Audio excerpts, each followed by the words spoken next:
Orang Jawa diperbudak, dan kita tidak pernah mengetahuinya. Ini adalah salah satu sisi paling gelap dari sejarah kita yang sengaja disembunyikan. Saat aku membaca tumpukan arsip kolonial Belanda dari tahun 1800-an hingga 1900-an, aku menemukan sesuatu yang hampir tidak pernah disebut di buku sekolah kita.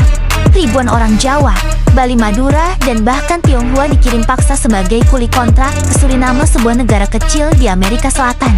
Di atas kertas, nama mereka memang tercatat sebagai pekerja, tapi kenyataannya jauh lebih mengerikan dari itu.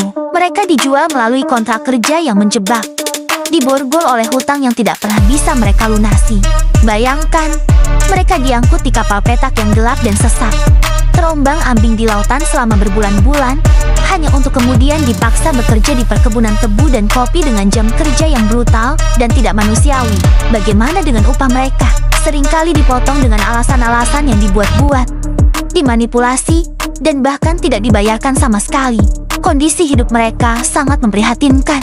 Banyak yang meninggal karena malaria, kelaparan, atau disiksa oleh mandor perkebunan yang kejam.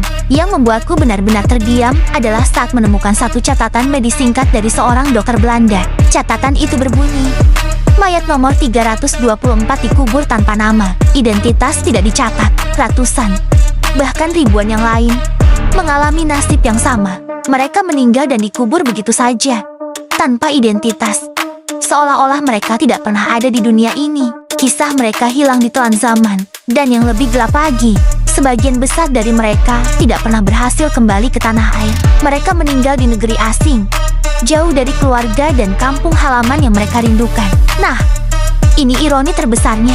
Sistem kerja paksa ini berlangsung selama puluhan tahun, bahkan setelah perbudakan secara resmi dilarang di Eropa. Ini artinya pemerintah kolonial tidak benar-benar menghapus perbudakan. Mereka hanya mengganti namanya menjadi kuli kontrak supaya terlihat lebih manusiawi di mata dunia. Ini adalah perbudakan dengan wajah baru. Sejarah ini penting untuk kita ketahui, agar kita tidak pernah melupakan perjuangan dan penderitaan nenek moyang kita. Terima kasih sudah menonton. Jangan lupa subscribe untuk mengungkap lebih banyak lagi sisi lain dari sejarah yang jarang diceritakan. Sampai jumpa di video berikutnya.